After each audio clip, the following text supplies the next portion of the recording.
Leitura do capítulo 1 do livro A História de um Homem, de Pietro Ubaldi, na voz de Guilherme de Barros. Capítulo 1. Do seu diário. O universo é ordem ou caos? O universo é ordem, isto é que me dizem a ciência, a história e tantos anos de observação e de experiência. Cheguei à conclusão de que o universo é um funcionamento orgânico em marcha para determinada meta, que todos os fenômenos se encadeiam segundo uma lei, em cujo âmago sinto o pensamento e toco com as mãos a vontade de Deus presente e atuante. Assim concluí com a segurança que me deram 30 anos de estudo, de experiência e de dor. Se desta verdade universal desço a verdades mais particulares e mais próximas, mais relativas e mais tangíveis, descubro que a vida do homem e do planeta que ele é agora chamado a reger correspondem a uma ordem particular e a um funcionamento orgânico, cuja meta é indicada por estados sempre mais perfeitos a atingir, cuja lei é o progresso. Verifiquei, afinal, que a lei do nosso planeta é progredir em todas as formas. Evoluir sempre, em todo sentido, é a ideia dominante. A evolução é uma soberba e incessante marcha de todos os seres da Terra, do mineral à planta, ao animal, ao homem, ao gênio, a marcha em direção a Deus. Descendo sempre mais no particular e relativo, sempre mais próximo e tangível para nós, descobrimos que o homem está à frente do movimento. A sua lei é a seleção do melhor, conseguida através da luta. Homem e mulher, masculino e feminino, são os ministros desta lei, que no particular se bifurca em dualismo, que é também complementação. Como tudo, também esta unidade humana é dada pela fusão de duas unidades menores e inversas. Em posições e movimentos inversos e complementares, elas fecham o mesmo circuito. O homem diz: eu sou a vontade, a força, a conquista, a vitória. Eu sou o Senhor. Não há outro Senhor além de mim. Submeto a mulher para que me dê filhos fortes e vencedores, como eu. A mulher diz: eu sou a beleza, a bondade, o amor, a conservação. Eu sou a esposa e a mãe. Não há nisto outra mulher além de mim. Escolho o homem forte para que me dê filhos fortes e vencedores como ele. Dois são, portanto, os grandes motivos da vida humana, o macho e a fêmea. São opostos e se atraem. Dividida embora entre si o campo da vida, liga-os o recíproco fascínio. Bastam esses dois motivos para cantar-se até as últimas notas a sinfonia da vida, num entrecho e numa compensação contínua. Cada um desses dois princípios é uma afirmação em si mesmo, mas uma negação em frente ao outro, um vácuo que aspira ao oposto, desejoso sempre de se encher com a oposta afirmação. E assim se precipitam um no outro, sancionando-se apenas ao fechar-se na sua soldadura com a metade oposta do circuito. Nenhum dos dois é superior ou inferior. A mulher domina como o homem. Não importa se a primeira se afirma calando e negando, o segundo gritando e comandando. O princípio feminino tem tanto o que completar quanto o masculino. Ambos reinam igualmente, mas através de formas e tarefas contrárias e complementares.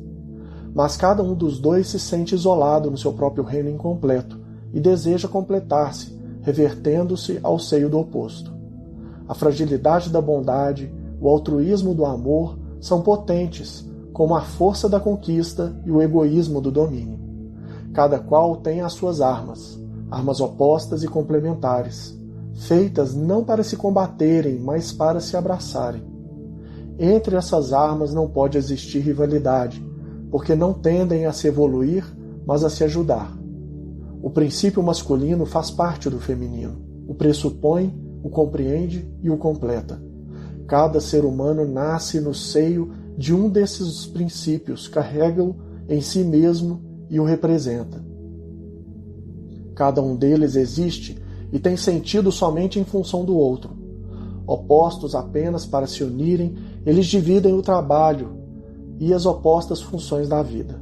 Criar conservando, acumulando, proliferando e criar destruindo, renovando, selecionando, sempre fundidas às opostas posições na mesma função de criar. A mulher, como a terra, é conservadora e fecunda, ou seja, apta à formação e proteção do material primitivo da vida. O homem, como o ar e o sol, é ativo e fecundante. É como o martelo que forja, o dinamismo que seleciona e renova. A primeira metade do ciclo, criadora da quantidade, resta inútil se não se completa com a segunda, criadora da qualidade. A mulher vale quanto vale o homem e este o quanto a mulher. Cada um dos dois tem a sua função e missão, de cujo cumprimento é sumamente cioso. O homem é, assim, invejoso de qualquer outro que tente superá-lo na sua tarefa de seleção, sente nele o rival, e cioso de sua função evolutiva, acusa-o de soberba e velhacaria. A mulher é também invejosa de qualquer mulher que tente superá-la na sua tarefa de proteção e conservação, sente nela a rival, ociosa de sua função de amor e reprodução, acusa daquela desonestidade que atraiçoa a missão de mãe. Nenhum dos dois suporta que outros lhes usurpem ou o superem na função que tem o direito e o dever de realizar, porque nela está o objetivo da sua vida e a realização de si mesmos, porque no obedecer ao comando da lei está a maior alegria, e não obedecer é a maior dor que o ser possa provar. Ambos desejam a mesma coisa, a vida. Expressam a mesma lei, criar. Um dizendo sim, a outra dizendo não. A lei faz que se unam os contrários para o seu mesmo objetivo. A satisfação do indivíduo está no cumprimento do instinto, ou seja, na obediência ao comando. E o homem, quanto mais ignário e primitivo, mais cegamente obedece, quanto menos evoluído, menos emancipado do determinismo originário da matéria. Nos momentos históricos do regresso involutivo, o homem canta a liberdade, acreditando que se liberta, mas não se livra senão do trabalho de evoluir, submetido a superiores leis sociais que lhe impõem ordem, disciplina, virtude. Não se livra senão para tornar a criar mais cegamente a serviço das mais elementares e férreas leis da vida, inscritas no instinto. Peregrinei pelas longínquas e abstratas filosofias do absoluto, mas a que agora me interessa é esta filosofia específica e prática, mais próxima de nós do que os princípios abstratos, relativa à pequena, mas traduzida em ações. Objetiva e concreta, aquela que a cada passo se encontra na realidade humana vivida, aquela que cada homem, mesmo sem compreender, pratica. Na raiz da vida humana encontra-se este mecanismo. Ele implica rivalidade, luta, enfim, seleção. Assim, guerra e amor são as duas funções fundamentais desses dois termos masculino e feminino. O amor protege e cria, a guerra destrói e mata, inversa complementação mesmo nos efeitos. Nela se cumpre em equilíbrio o ciclo e se completa o circuito da vida e da morte. Assim, na morte, condição de vida é a vida, e na vida, condição de morte é a morte. É inútil discutir. A lei biológica assim ordena, quer e age. Não se corrige, não se burla, mas apenas se cumpre. A guerra e o amor são o binário sobre o qual avança a vida. É inútil perguntar-se, por que assim e não de outro modo? O fato é que assim funciona o nosso mundo. O fato é que os objetivos impostos, certamente por uma inteligente vontade oculta, são assim atingidos. Continuação e seleção, pois que com esse fim é protegida pelas supremas defesas e conservação individual, tanto como a coletiva e a evolução da espécie. O mundo veio até aqui chegando ao estado atual porque aqueles objetivos foram atingidos. Tudo isto é luta, risco, fadiga imensa. E no que resulta? Na seleção, no progresso. A significação do processo está na evolução. Fazer, pois, um homem, uma nação, uma raça sempre melhor, este é o resultado que a lei biológica quer. O materialismo ateu não compreendeu que a sua evolução significa justamente criação no espírito. Assim, avança o mundo. Este é o significado do poder de comando que o instinto revela. O nosso mundo social é um campo onde se chocam forças diversas, que na sua oposição desejam elidir-se, e assim se corrigem. É necessário reconhecer que na sua disposição há profunda sabedoria, pois deste caótico coexistir emerge, não destruição ou desordem, mas a construção de uma ordem sempre mais perfeita. O progresso verificado no mundo consiste precisamente na passagem da desordem primitiva ao estado de ordem que progressivamente se realiza. O progresso é um progresso de harmonização. Assim o universo caminha para Deus, que é a harmonia, ou seja, realiza cada vez mais a manifestação de seu pensamento. Assim, nascem e renascem, sempre mais perfeitos, por evolução orgânica, mas agora sobretudo psíquica, os homens, as nações, os povos, as civilizações, a humanidade. Assim, povos e civilizações, como os homens individualmente, crescem, envelhecem, decaem, morrem e renascem, para completar, partindo de bases sempre mais elevadas, construídas com os materiais precedentes conquistados, ciclos sempre mais altos. A luta é, portanto, necessária, útil, é lei da vida, fundamental, criadora, inevitável. A harmonia divina não se pode realizar na Terra senão através deste grande esforço, preço da redenção humana, condição da vida para a terra do reino dos céus. Desta luta, uma forma no mais baixo plano humano é a guerra. Nela sempre nos encontramos porque a ela está confiada a evolução do mundo, com a supressão do involuído, do parasita, do inepto. Ela é, por certo, a forma primitiva da luta, própria da fase não evoluída em que o homem dito civilizado ainda se encontra. E enquanto, pela evolução, aquela forma não puder ser superada, a luta, que será sempre necessária, deverá subsistir naquela mesma forma. Até hoje, a guerra ela é inexorável como parte integrante da zona de determinismo do destino humano. E isso porque ela está no passado biológico da humanidade. Até, portanto, a neutralização desse passado, pela superação, a guerra será uma fatalidade biológica. E isso porque a luta é o meio de que dispõe a natureza para conseguir seleção e progresso. Não é a luta o que se pode suprimir, mas somente as suas formas mais atrasadas. Mas estas não podem ser superadas enquanto o homem não tem aprendido por si mesmo, com a sua fadiga, a superá-las. Cada humanidade tem as leis biológicas que merece. Sob pena de trair o supremo escopo da vida, que é o de subir, a forma de luta que é a guerra não pode ser abandonada enquanto o homem não tem aprendido a transformá-la em formas superiores de luta, dirigidas a fins superiores. É necessário que a humanidade tenha primeiro a força de transportar-se inteira para um plano mais alto. Hoje a guerra e o amor se equilibram no recíproco esforço corretivo.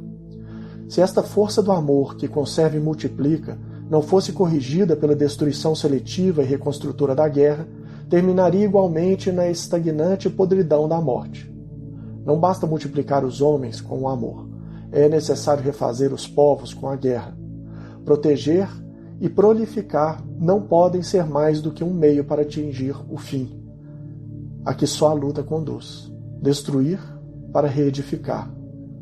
A verificação destas leis levou-me à conclusão de que a vida é e não pode ser senão dura, séria, útil. Que ela não é uma alegre excursão de gozadores, mas um trabalho sério dirigido sobre o plano orgânico de leis biológicas rumo ao objetivo elevado e preciso. Cheguei à conclusão de que é inútil tentar evadir-se, na inconsciência e nos prazeres fáceis, a este necessário esforço de evolver, a esta lei de progresso, que está escrita em nosso sangue e em nosso destino humano. Quem tenta evadir-se é inexorável e terrivelmente punido pela invisível lei. Quantas coisas invisíveis têm tremenda força! Sob tais conclusões, estabeleci uma vida dura, séria e útil. A utilidade não é aquela que comumente se entende, ou seja, das vantagens materiais. É a conquista dos valores morais que não se veem e que regem o mundo. Estou convencido de que cada um pode escolher os próprios objetivos, independentemente da opinião dominante entre os seus semelhantes. Estou convencido também de que a verdadeira verdade é simples, a que serve para a vida, que é inútil o complicado e erudito filosofar, pois o que importa é viver aquela verdade, antes de professá-la e pregá-la. Assim tenho feito e vivido seriamente. Não pretendo que a minha verdade seja absoluta, nem que se deva impô-la a alguém. Esta é a minha experiência.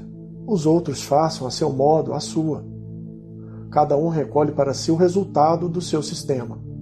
Uma experiência conduzida honestamente, com convicção, objetividade e seriedade científica, sempre merece respeito. Uma hipótese de trabalho que, após 30 anos de controle, corresponde ainda aos fatos, resolve os problemas e resiste à experiência de uma vida, deve conter qualquer coisa de verídico. Passei pelas verdades particulares, rivais, em luta entre si, filosofias e teologias, mas o sólido, qualquer coisa de objetivo, sempre presente, irrevogável e convincente, não o encontrei nas construções da psique pessoal, que não são mais do que elevação a sistema do próprio temperamento, um caso biológico, mas encontrei-o na observação do funcionamento orgânico do universo, na convicção de que somente este nos pode exprimir o pensamento de Deus na forma por que ele se realiza e pelo qual, sem dúvida, tudo é dirigido e guiado. Eu o deduzi dos fenômenos de todo gênero. E nestes, que estão sempre presentes, eu o vi continuamente em ação como recôndito motor, que é para mim uma realidade objetiva e inegável, porque sempre funcionando. Tudo, a cada momento, dele me fala. Deste pensamento e desta realidade tenho vivido. No caos das conclusões humanas, dissonantes até a oposição, apeguei-me a esta realidade biológica, isto é, a esta realidade de vida. Deixei-me guiar pela sábia voz da natureza, que aquela realidade nos indica a cada passo. Todo o meu ser, das zonas inferiores às superiores, dela se tem nutrido, como de uma fonte divina. Se me tenho proposto inusitados objetivos e tentado experiências a que os outros fogem ou ignoram, só tenho caído e às vezes falhado. Se perigosamente tenho vivido e duramente sofrido, tenho sem dúvida trabalhado em harmonia com a criação. Se o progresso é um processo de harmonização com o pensamento de Deus, atuante no mundo, e vai do caos à ordem, eu, depois de haver baseado a minha vida numa concepção universal de ordem absoluta, consegui trazer para o meu destino essa harmonia e essa ordem, não obstante tudo. Assim lutei e venci o caos e o mal, que podem aparecer em dado momento da vida individual e coletiva, mas dos quais triunfa aquele que possui as bases do equilíbrio, a orientação fundamental e a chave do funcionamento fenomênico. Decidi-me assim a marchar, creio, na direção fundamental da vida, que não é a de vagabundear ou gozar, mas a de lutar para conquistar e ascender.